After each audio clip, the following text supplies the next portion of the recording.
नमस्कार दोस्तों, मैं मनोज शुक्ला स्वागत करता हूं आप सभी का। आपको पता है कि एसएससी की ये जो वैकेंसी आई थी जीडी यानी कि कांस्टेबल को लेकर के, है ना, उस पर बात करने जा रहा हूं। तो बहुत ज़्यादा वैकेंसीज़ हैं। देखिए ज़रा, टोटल वैकेंसीज़ की अगर मैं बात करूं आपसे, तो वो हैं 39,481 पोस्ट है टोटल। ठीक है ना। अब ये क्या है ना, इनकी जो टोटल 8 हमारी जो फोर्सेज हैं, है ना, 8 फोर्सेज है उनमें ही निकला हुआ है। अच्छा याद रखना, ये 8 फोर्सेज को ना आपको, जब आप एप्लीकेशन फॉर्म भरेंगे तो इनको आपको प्रेफरेंस देनी पड़ेगी। तो प्रेफरेंस जिस हिसाब से देंगे वो पहले ही आपको मिलेगी। जैसे मान लीजिए बीएसएफ आपने पहले रखा, तो फिर आपकी बीएसएफ में लगेगी, है ना। मतलब प्रेफरेंस वाइज आपको ये करना है। तो याद रखना, प्रेफरेंस देना मत भूल जाना। इसको आपको बहुत अच्छे से ध्यान देना है। और एक तो क्या है ना, वैकेंसी इन्होंने स्टेट वाइज डिस्ट्रिक्ट वाइज खोली हुई है, तो आपको अपना डोमिसाइल सर्टिफिकेट लगाना पड़ेगा। जो भी आप डोमिसाइल सर्टिफिकेट जिस भी राज्य का लगाएंगे, जो भी राज्य आपके पास है, उसी राज्य में आपकी नौकरी ये लगाएंगे उस जिले। एक बात और ध्यान रखना है, अगर आप नक्सल जिले से बिलोंग करते हैं, है ना, या नक्सल एरिया से अगर आप बिलोंग करते हैं, तो फिर आप इनकी पहली प्रायोरिटी रहेगी कि आपको नक्सल में भेजा जाए, क्योंकि आप उस क्षेत्र को अच्छे से जानते हैं, वहीं पले बड़े, ऐसा करके। अगर आप बॉर्डर क्षेत्र से आते हैं तो फिर ये पूरी कोशिश करेंगे आपको बॉर्डर वाले एरिया में भेजा जाए। अगर आपका क्षेत्र ऐसा है जो नक्सल भी प्रभावित है और बॉर्डर में भी वो आता है, तो फिर आप पहले कहाँ भेजेंगे? तो आपको पहली प्रायोरिटी इनकी रहेगी नक्सल क्षेत्र में। सेकंड प्रायोरिटी में, अगर मान लीजिए नक्सल वाला भर जाता है, क्योंकि आप अकेले तो कैंडिडेट होंगे नहीं, आप जैसे बहुत सारे होंगे, तो अगर वो उनकी वजह से भर गया तो आपको फिर सेकंड प्रायोरिटी में बॉर्डर, मतलब उनकी, समझ गए ना, प्रायोरिटी कैसे सेट है ऐसे। तो याद रखना है, आपको प्रेफरेंस देने ही देने हैं, ऑर्डर प्रेफरेंस लगाना है। 8 फोर्सेज है कि मैं पहले किस फोर्स में जाना चाहता हूँ, बाद में किस में मैं जाना चाहता हूँ, अगर इसमें वैकेंसी फुल हो जाए तो मैं किस में जाना चाहता हूँ, तो ये आपको बताना पड़ेगा। सीआईएसएफ आपको मालूम है, एसएसएफ, बीएसएफ, असम राइफल, बहुत सारे होते हैं। ठीक है। तो इतनी वैकेंसीज हैं साहब। उम्र यहाँ पर मैं थोड़ा समझा दूं आपको, एज जो है ना जनरल के लिए हिसाब से 18 से 23 साल मांगी गई है। अब इसमें छूट मिलती है ना, जैसे एससी एसटी को आप 23 साल में 5 साल जोड़ दो, है ना, तो उनको 5 साल की छूट मिल जाएगी, यानी 5 साल आप इसमें बढ़ाओगे। ये जो मैक्सिमम एज होती है ना, ये वाली, इसमें आपको 5 साल बढ़ा देना है। वहीं ओबीसी में जो एनसीएल कैटेगरी होती है, नॉन क्रीमिलियर, उनको 3 साल मिलती है। अब ध्यान से देखिए, इसमें दिव्यांग जनों के लिए कोई वैकेंसी नहीं है। ठीक है ना, ये कांस्टेबल वाला, इसमें इनके लिए कोई वैकेंसी इस बार नहीं निकाली गई है।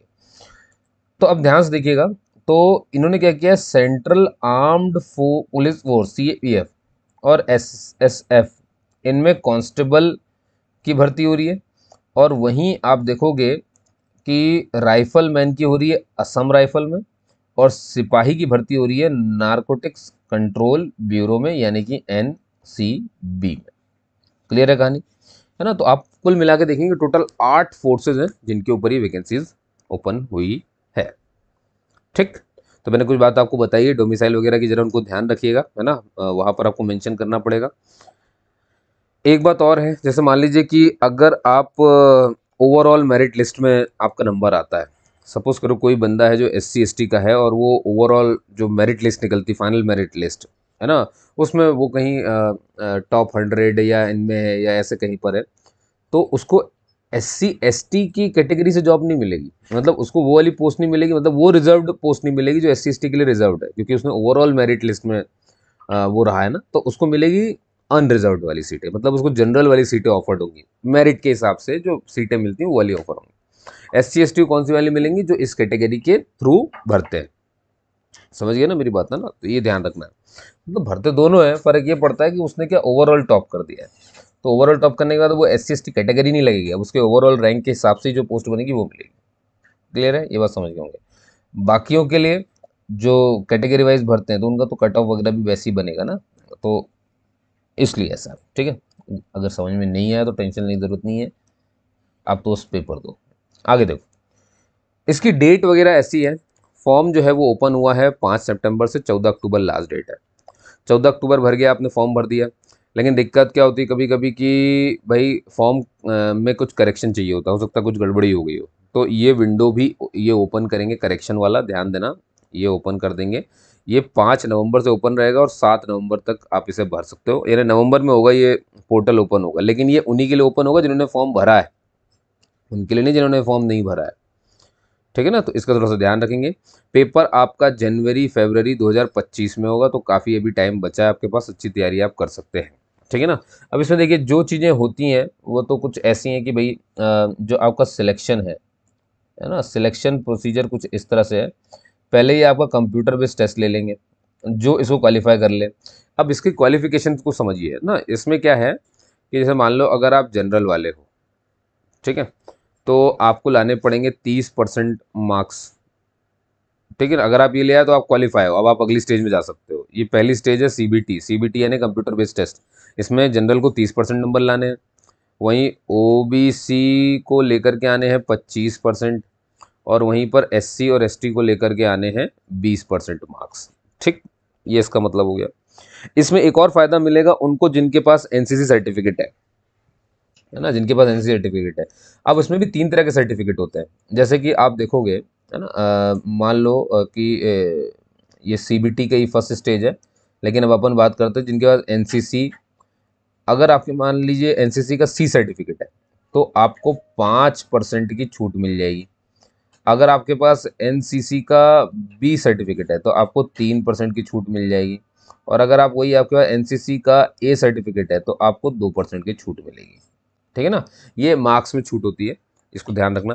लेकिन ये भी उन्हीं को मिलेगी जो लोग एप्लीकेशन फॉर्म में ये बताएंगे कि उनके पास एनसीसी सर्टिफिकेट है, क्योंकि उसे अपलोड भी करना पड़ेगा। और जब डॉक्यूमेंट वेरिफिकेशन होगा तो वहाँ पर इसे शो करना पड़ेगा। इनकेस अगर आप इसे शो नहीं कर पाए तो आपका कैंडिडेचर पूरा का पूरा कैंसिल कर दिया जाएगा। क्लियर है कहानी। तो ये ध्यान रखना है, आप जो भी चीज़ को, जिस भी चीज़ का, जिस भी कैटेगरी का फ़ायदा उठाएंगे उसके पास आपके पास उसके पुख्ता सबूत होने चाहिए, आपके उसका सर्टिफिकेट होना ही चाहिए। क्लियर है कहानी, बहुत बढ़िया। ठीक है, तो ये कुछ बातें थी। अब आगे चलते हैं। देखिए तो सर अगर सीबीटी होगी कंप्यूटर बेस्ड, इसमें क्या आएगा सिलेबस में अभी आपको बता दूंगा, चिंता मत करिए, रीजनिंग वगैरह ही आता है। और तो ये फर्स्ट स्टेज सीबीटी होगी। इसके बाद आपको देना पड़ेगा फिजिकल एफिशिएंसी टेस्ट आएगा आपका, ये दौड़ भाग वाला होता है। और फिर आ जाता है फिजिकल स्टैंडर्ड टेस्ट, इसमें हाइट और चेस्ट नापते हैं। चेस्ट की नपाई सिर्फ पुरुषों के लिए होती है ना, ध्यान रखना है, फीमेल के लिए नहीं होती है। और पीटी वगैरह में आपको दौड़ाएंगे कुदाएंगे है ना, हाई जंप लॉन्ग जंप और रेस होती है। तो ये फिजिकल एफिशिएंसी टेस्ट है। एक्स सर्विसमैन को ये दोनों ही टेस्ट नहीं देने हैं। हाँ, उनका बस हाइट और चेस्ट जरूर नापा जाएगा, जितने भी एक्स सर्विसमैन होंगे। ठीक है, एक्स सर्विसमैन के लिए है, इसमें ध्यान रखिएगा। तो उनको पीईटी पीएसटी नहीं, उनको सीबीटी बस देनी पड़ेगी, ये क्वालिफाई करना पड़ेगा। उन्हें फिजिकल एफिशिएंसी टेस्ट नहीं देनी है। स्टैंडर्ड टेस्ट में ऐसा है कि उनकी हाइट और चेस्ट नापेंगे, उनको उसको क्वालिफाई नहीं करना है, बस नाप करके रख लेंगे, रिकॉर्ड के रूप में रखा जाएगा। क्लियर कहानी। हाँ, इसके बाद आपको मेडिकल जो एग्जामिनेशन है वो जरूर निकालना पड़ेगा। क्या है कि पीईटी पीएसटी के बाद होगा डॉक्यूमेंट वेरिफिकेशन, और उसी दिन साथ में हो जाएगा डिटेल्ड मेडिकल एग्जामिनेशन। ठीक है, तो ये सब कुछ सीएपीएफ कराएगी अपने ग्राउंड में, कहाँ पर करवाती है उनके ऊपर होता है, वो तो खुद ही बताएंगे। ठीक है ना, तो डिटेल्ड मेडिकल एग्जामिनेशन के दौरान मैंने जैसा कि बताया आपको कि सब चीज़ें चेक होंगी आपकी, है ना, ये आपको क्वालिफाई करना पड़ेगा, इसमें आप वो नहीं कर सकते हैं। अब सर बात है कि फीस कितनी है, तो देखिए फीस जो है वो 100 रुपये। अच्छा, मैं एक चीज़ और बता दूं, मैं यहाँ पर बताना भूल गया। ये जो करेक्शन वाली बात है ना, ध्यान देना यहाँ पर, ये जो आप करेक्शन करवा रहे हो है ना, जो आपके एप्लीकेशन फॉर्म में कोई गलती हो गई, स्पेलिंग गलत लिख दी, पापा का नाम गलत लिख दिया, मम्मी का नाम गलत हो गया, स्पेलिंग उनकी गलत हो गई, डेट ऑफ बर्थ गलत हो गई, कुछ भी चीज़ गलत हो सकती है, सरनेम गलत हो गया। जब ये करेक्शन करने जाओगे है ना, तो आपको कितने 200 रुपये लगेंगे एक करेक्शन का। अब मान लो आपने इसे सबमिट कर दिया है ना, 5 नंबर को आपने सबमिट, लेकिन आपने फिर फॉर्म पढ़ा, फिर दिक्कत आ गया, फिर कुछ गड़बड़ हो गई है, तो आप फिर से इसे करेक्ट कर सकते हो, लेकिन अब लगेंगे 500 रुपये। तो समझ रहे हो ना, तो ध्यान रखना, चेंज यानी जब आप करेक्शन कराते हो तो चार्ज यहाँ पे बढ़ता जाएगा। तो पहले बार में 200 रुपये लगेंगे, और वो दूसरी बार अगर कराए तो 500 रुपये लगेंगे, इसलिए बहुत सतर्कता से फॉर्म भरिएगा। फीस मैंने बताया आपको 100 रुपये है, तो ये चल नहीं रह गया ये, हाँ 100 रुपये। तो किसके लिए 100 रुपये भैया, ये जनरल के लिए है। ठीक है ना, और ये इकोनॉमिकली वीकर सेक्शन के लिए भी है, और शायद ये ओबीसी के लिए भी है। अब आप देखोगे एससी के लिए, एसटी के लिए, महिलाओं के लिए, जो आपको पता ही रहता है हमेशा, एक्स सर्विसमैन के लिए इसमें कोई फीस नहीं है, उनके लिए निल है। ठीक है, मैं आगे बढ़ूँ वीडियो में उससे पहले मैं बता दूं, मैंने रेलवे का जो एनटीपीसी का ग्रेजुएट वाला वीडियो और जो अंडर ग्रेजुएट वाला वीडियो, दोनों बना करके डिटेल में अच्छे से समझा के डाल दिए हैं इसी में। तो आप जब मेरे चैनल पर जाओगे तो थोड़ा सा अंदर चले जाना, चैनल में आपको दिख जाएंगे ना, इसी के पहले के 2 वीडियो हैं, वो अलग ही दिखेंगे, रेलवे एनटीपीसी वगैरह। मैंने कुछ अप्रेंटिसशिप के ऊपर ही बनाया, उनको भी देख लेना। बहुत सारे वीडियोस में बनाता रहता हूँ, थोड़ा देखते रहा करें। सुबह और शाम 2 वीडियोस आती है, तो एक बार सुबह में इसी टाइम पे मिलूंगा, और ऐसे ही शाम को भी इसी के आसपास ही मैं मिलूंगा आपसे। आइए अगला चलते हैं। तो ये हो गई कुछ बेसिक जानकारी कि कब पेपर होना है। टेंटेटिव डेट है, टेंटेटिव का मतलब है कि वो आगे पीछे हो सकती है। सारा फॉर्म सिर्फ और सिर्फ ऑनलाइन है, ये मैंने आपको पहले बता दिया, यहाँ पर हर जगह यही बात लिखी हुई है, ठीक। और कंप्यूटर बेस्ड टेस्ट जो आपका होगा वो हिंदी के अलावा, इंग्लिश के अलावा 13 रीजनल लैंग्वेज में होगा। तो आप अपनी लैंग्वेज आराम से चुन सकते हैं, जैसे मान लो कोई असम का असमीज में दे दिया, बंगाली भी है, मलयालम, कोंकणी, तमिल, पंजाबी, कन्नड़, गुजराती, उड़िया, तेलुगु, ऐसे करके 13 भाषाओं में ही होगा, ठीक है। अब इसको जाने तो, यहाँ पर आपको कुछ मतलब का नहीं है ये सब। अब जिसको ये देखना है भैया, देखिए, जो ये एनसीबी वाले में मैंने कहा था ना, सिपाही की जो भर्ती हो रही है, इसकी तनख्वाह 18,000 से शुरू होती है, और आप रिटायर होते होते इतनी कुछ तनख्वाह पाएंगे, है ना। ये पे लेवल 1 है। लेकिन इनके अलावा जो आपने सी ए पी एफ वगैरह जो देखा, उसमें 21,000 स्टार्टिंग है, वो लेवल 3 की है ना, क्योंकि इसलिए ऐसा हो जाता है। अब यहाँ इस टेबल पर नज़र डाली ज़रा ध्यान से, ये मेल के लिए और ये फीमेल के लिए है, ठीक है ना। तो मेल में भी सारी कैटेगरी के बारे में यहाँ पर बहुत डिटेल में बात कही गई है, और उसके ये भी बताया गया है यहाँ पर फोर्स कौन कौन सी है। तो यहाँ देखो जरा, फोर्स आपको दिख जाएंगी, है ना, B S F, C I S F, C R P F, S S B, ये होगी 4। और फिर I T B P, Indo Tibetan border police force होती है ये, Assam rifle, S S F और एन सी बी, दिख रहा है, ये 4 हो गई। टोटल कितने हो गए? 8। इनके प्रेफरेंस देने मैंने आपको पहले बता दिया जब आप फॉर्म भरे। तो भैया देखो, यहाँ पर आप ना, अगर मेल हो और अपनी कौन सी कैटेगरी आप जानते हो, तो यहाँ पर आप उसे देख करके काम कर लो, ठीक है। फीमेल यहाँ से देख लें, इस वाले डब्बे में अपनी कैटेगरी के हिसाब से, ठीक है। अब इसको बताना मैं क्या बोलूँगा, यहाँ नंबर आपके सामने है, तो अब आपको देख करके इसे काम करना है, क्योंकि प्रेफरेंस देनी है ना। तो जैसे मान लो मैं अगर जनरल से आता हूँ, तो मैं, अब मेरे लिए सिर्फ यही कॉलम मायने रखता है, मैं बाकी क्यों देखूँ। अब फिर बस मैं ये देखूंगा कि कौन से फोर्स में सबसे ज़्यादा है, तो मुझे दिख रहा है भैया सबसे ज़्यादा तो ये 13,306 ही है, बीएसएफ ही है। तो ये वो वाली बात होगी जब मेरे पास कोई मोटिव नहीं है कि मुझे किस फोर्स में जाना है। लेकिन अगर आपके पास कोई मोटिव है कि मुझे किस फोर्स में जाना है, जैसे मान लो मेरा सपना एनसीबी में ही जाने का है, तो फिर मेरी पहली प्रायोरिटी यही है, समझ गए ना। तो डिपेंड करता है, कुछ लोग होते हैं जो अंधे बन करके फॉर्म भर देंगे कि भाई कहीं भी नौकरी लगे, नौकरी लगने से मतलब है कहाँ भी लग जाए।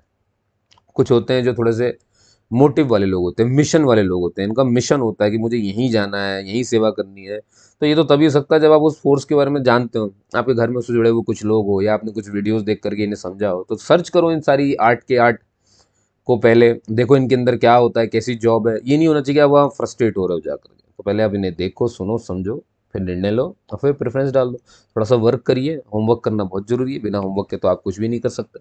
बाद में पछताने से तो अच्छा है कि अभी आप यहीं पे मेहनत कर लो, कहाँ चुनने के लिए। वो अब उससे भी पहली बात है कि सिलेक्शन भी तो होना चाहिए, ठीक है ना। तो आप देखोगे मैक्सिमम लोग क्या करेंगे, इसे जो मैक्सिमम सीट जहाँ पर है पहले उसकी प्रायोरिटी होगी, फिर उसकी सबसे मिनिमम तक जाएंगे, समझ गए।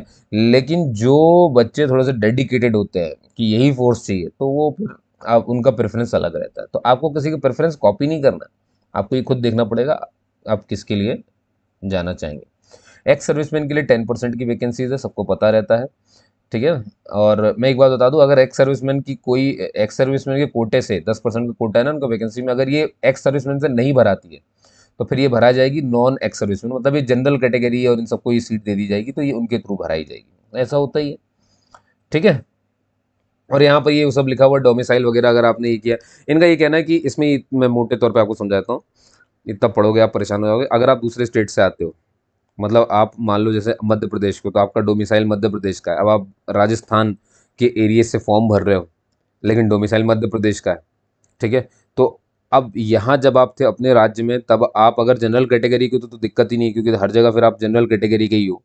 दिक्कत कहाँ पर आती है, जब मान लो आप एस सी एस टी के हो, और आप, लाइट चलेगी इसलिए परेशान मत होइएगा, लेकिन मैं तो दिख ही रहा हूँ आपको, है ना, आपको तो ये बोर्ड तो दिख रहा है। ध्यान सुनिएगा, मैंने आपसे क्या बोला, कि अगर आप अपने राज्य में जहाँ का डोमिसाइल है, वहाँ अगर आप किसी कैटेगरी से आते हो, किसी कम्युनिटी जैसे S C S T O B C इन सब से आते हो, तो आपको अगले राज्य में ना एस सी एस टी की तरह ट्रीट नहीं करेंगे, जनरल की तरह ट्रीट कर देंगे वो। क्लियर है ना। आपके ही राज्य में बस आप कैटेगरी वाइज ट्रीट हो सकते हो, लेकिन दूसरे राज्य में हम सब जनरल बन जाते हैं, तो इसका ध्यान रखना है आपको, ठीक है। ये इतना भी हेडेक मतलब, बस आप तो काम करो, फॉर्म तो देखो, फॉर्म देखोगे समझ में आ जाएगा, ठीक। और फिर ये सिटीजनशिप ये सब मैंने बता दिया आपको। यहाँ से आप डेट अपनी देख सकते हैं, सब कुछ ये तो मैंने सबको बता दिया आपको किसको कितनी छूट मिलनी है। ये बताया जा रहा है एक्स सर्विसमैन कौन होते हैं, किसी को पढ़ना तो यहाँ पे पढ़ सकता है, ठीक है। और यहाँ पर ये कुछ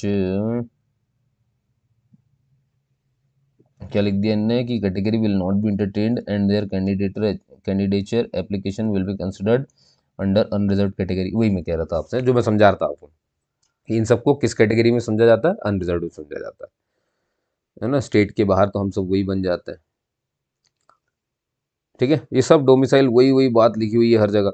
इनका यही कहना है कि डोमिसाइल अगर नहीं लगाओगे तो हमें वो तो बताना पड़ेगा, वो तो फॉर्म आगे जाएगा ही नहीं आपका, टिक करना ही पड़ेगा डोमिसाइल कौन सा का है। तो जब वो पूछते हैं आपसे, ठीक है ना, तो वो आपको बताना ही पड़ेगा वहाँ पे। 10th क्लास होना चाहिए, आप मिनिमम पास होने चाहिए इतने, ठीक है ना। कांस्टेबल की जॉब है क्योंकि ये। और डिग्री डिप्लोमा अगर आपका ओपन या डिस्टेंस लर्निंग से है, लेकिन एक ऐसी यूनिवर्सिटी से जो कि यूनिवर्सिटी ग्रांट कमीशन से अप्रूव्ड है, तो बस आप फिर भर सकते हो, है ना। सबके लिए नहीं है, जो लोग यूजीसी से जिनकी कॉलेज जो है वो क्या कहना चाहिए, अप्रूव्ड है, ऐसे कॉलेज से अगर आपने ओपन या डिस्टेंस यानी घर बैठे बैठे अपनी पढ़ाई कर ली डिग्री डिप्लोमा, तो भी चल जाएगा काम। लेकिन इस बात का भी सर्टिफिकेट प्रूफ लाना पड़ेगा आपको अपने कॉलेज से कि सर आप अपने कॉलेज को यूजीसी का अप्रूवल मिला हुआ है, वो सर्टिफिकेट दीजिए, मैं उसकी फोटोकॉपी लगाऊंगा। ये सब बताना पड़ता है आपको, ठीक है। ये एनसीसी वगैरह सब मैंने बता दिया। एनसीसी के हो तो वहाँ पर एप्लीकेशन में आपको समझाना पड़ेगा इस बात को। एक्स सर्विसमैन सब कुछ, स्पोर्ट्स कोटा सब सब जो है आपके पास, सब वो खुद ही पूछेंगे, एप्लीकेशन भरोगे सब मिल जाएगा। फोटो आपको खींच कर अपलोड नहीं करनी है। इस तरह से एसएससी ने डिज़ाइन किया है अपना एप्लीकेशन फॉर्म की, जब आप फॉर्म भरेंगे और फोटो खींचने की बारी आएगी अंत में, तो ये खुद ही आपका जो कैमरा है लैपटॉप वाला, ये खुद ही ओपन हो जाएगा। मोबाइल से भरोगे तो मोबाइल कैमरा ओपन हो जाएगा। क्लियर है ना। तो याद रखना है। अब आपको कैसे बैठना है मैं बता देता हूँ। देखो ये वही पॉइंट लिखे हुए हैं, जैसे कि आपको बहुत अच्छी लाइट में बैठना है, बैकग्राउंड आपका अच्छा होना चाहिए, जैसे ये नहीं होना चाहिए पर्दा, जैसे मैंने लगा के रखा है, पर्दे नहीं होने चाहिए, है ना। वाइट दीवार के पास आप खड़े हो जाए कहीं पर जा करके, है ना। आंखें सामने देखें, चश्मा न लगाएं, टोपी न लगाएं, मुंडी दूध ना करें, क्लियर है कहानी। डार्कनेस ना रखें, ठीक है ना। कैमरे के ज़्यादा पास ना जाएं, कैमरे के ज़्यादा दूर ना हो, एकदम परफेक्ट शेप में वो दिखेगा। क्या होगा, ऐसा रेक्टेंगल आएगा रेड कलर का, तो आपको इसमें दिखेगा कि आपको ऐसा होना है, ठीक है ना। अपने आप वो कैप्चर हो जाएगा, ओके कर देना। ब्लर नहीं होने पाए ध्यान रखना है, तो एकदम स्टेबल हो जाना, धीरे हो जाना, फिर उसको खींच देना। यही सब बातें यहाँ इंग्लिश में इतनी सारी लिखी हुई हैं, है ना। टोपी ओपी नहीं पहननी, ये नहीं पहननी, इतने तो हम मूर्ख होते भी नहीं है, समझ गए। बहुत बढ़िया। ये सब फीस वगैरह आपको बता दी गई है, ठीक है ना। ये सब, ये करेक्शन वगैरह, विंडो वगैरह, ये सब। अब ये सेंटर वगैरह आप देख सकते हो यहाँ से वहाँ तक। 3 सेंटर की प्रायोरिटी है भैया, 3 सेंटर की प्रायोरिटी, ये भी आपको एप्लीकेशन फॉर्म में ही देनी पड़ेगी, है ना। और आप जिस स्टेट को चुनेंगे उसी के 3 जिले आपको चुनने हैं, ध्यान रखना, ठीक। अब आ जाइए सीबीटी क्या होगा। देखिए टोटल 80 क्वेश्चन आएंगे, हर क्वेश्चन 2 मार्क्स का है, 1 घंटा मिलेगा। Part A, part B, part C, part D में डिवाइड है ये। तो पहला वाला जनरल रीजनिंग से क्वेश्चन 20 आएंगे। अब एक क्वेश्चन 2 नंबर का, तो टोटल मार्क कितने हो गए, 40 हो गए। जनरल नॉलेज 20 क्वेश्चन, 40 नंबर के। मैथ्स आ जाएगी 20 नंबर, 40 क्वेश्चन के, मतलब 20 क्वेश्चन 40 नंबर के। इंग्लिश हिंदी आ जाएगी, कोई भी एक आ जाए, कोई एक चुनना। ऑब्जेक्टिव रहेगा, नेगेटिव मार्किंग है, 1/4 मार्क्स कट जाएंगे, ध्यान रखना है, ठीक है ना। अब ये कोई तुम्हारा बोर्ड का तो एग्जाम है नहीं कि तुम रिविलेशन और रीचेकिंग का फॉर्म भर दोगे, तो ये नहीं होगा यहाँ पर, ये ध्यान रखना। ये कोई सुविधाएं ऐसी नहीं दी गई हैं, ठीक है। और सिलेबस देखना तो ये रहा है ना कि जनरल इंटेलिजेंस में क्या क्या आएगा, तो ये पढ़ लो। जनरल नॉलेज में, जनरल अवेयरनेस में क्या आएगा ये देख लो। एलिमेंट्री मैथमेटिक्स में क्या आएगा, सब तुमको पता है, तो तुम ज़्यादा परेशान मत हो। ये फिजिकल स्टैंडर्ड टेस्ट है, ये पीईटी है, फिजिकल एफिशिएंसी टेस्ट है। अब इसमें क्या होना मैं वो बताने वाला हूँ ना, किसको देना है किसको नहीं, मैंने पहले बता दिया था। ये फिजिकल एफिशिएंसी टेस्ट आ गई, ठीक है। अब देखो यहाँ पर मेल को 5 किलोमीटर दौड़ाएंगे 24 मिनट में, और फीमेल को दौड़ाएंगे 1.6 किलोमीटर 8.5 मिनट में, ठीक है ना। और पुरुष को इसके अलावा 1.6 किलोमीटर दौड़ना है 7 मिनट में, और महिला को 800 मीटर दौड़ना है 5 मिनट में। बस हो गया खत्म। आप इतना कर लो, ये क्वालिफाइंग नेचर के होते हैं। फिर जो इसको क्वालिफाई कर लेगा, फिर उसको पीएसटी में भेज देंगे। अब उसमें क्या होता है, जैसे मान लो अगर आप जनरल कैटेगरी के आते हो, तो आपको मेल की जो हाइट 170 है, फीमेल की हाइट 157 है। इसके बाद अब आप देखोगे छूट मिलेगी। अब जैसे ये एसटी आ गए, जितने भी एसटी होते हैं सबके लिए, मेल के लिए इतनी हाइट है, फीमेल के लिए इतनी हाइट है, देख लो 162 पॉइंट। और यहाँ पर ये नीचे कर दो थोड़ी सी, है ना, ये देखो मेल के लिए इतनी है, फीमेल के लिए इतनी है। अब ऐसे एसटी जो नॉर्थ ईस्टर्न से आते हैं, तो फिर उनके लिए देखो मेल में इतनी, फीमेल में इतनी हो जाएगी, है ना। ऑल एसटी जो लेफ्ट विंग से आते हैं उनके लिए इतनी, और ये हो जाएगी। और फिर ये देखो जरा कैंडिडेट फॉलोइंग, ये अगर आप गढ़वाली, कुमाऊनी, डोगरा, इन सब में, मराठा वगैरह में आते हो तो पुरुषों के लिए 165 और महिलाओं के लिए 155। और नॉर्थ ईस्टर्न अरुणाचल प्रदेश मणिपुर से आते हो तो पुरुषों के लिए इतनी, महिलाओं के लिए इतनी। क्लियर है दोस्तों। फिर इस तरह से ये जीटीए वगैरह गोरखा टेरिटोरियल एडमिनिस्ट्रेशन है, तो आप यहाँ पे देख सकते हो, है ना, ये पूरा एरिया यहाँ पर ये लिखा हुआ है। अब चेस्ट आ जाओ, चेस्ट देखो जरा, जो जनरल के पुरुष है ना, उनके लिए ध्यान देखेंगे कि बिना फुलाए तो छाती 80 सेंटीमीटर और फुलाने के 5 सेंटीमीटर और 50 सेंटीमीटर फूलनी चाहिए। अब इसके बाद वही कैटेगरी जो आपने ऊपर हाइट के लिए देखी थी, उन्हीं में पुरुषों के लिए ध्यान देना, सिर्फ पुरुषों के लिए, है ना। तो अगर आप जितने भी एसटी हैं उनको कहा गया 80 नहीं होना चाहिए बिना फुलाए, उनका होना चाहिए 76, और फुलाने के बाद पहुंच जाए 5 सेंटीमीटर एक्सटेंड हो, जैसे ऐसे फूला तो छाती 5 सेंटीमीटर फैलनी चाहिए, ये इसका मतलब होता है, समझिए। ठीक है, ये अब आपको पूरी कैटेगरी, तो यहाँ आप देख सकते हैं कहाँ पर कितनी कितनी है ना, बहुत बढ़िया है।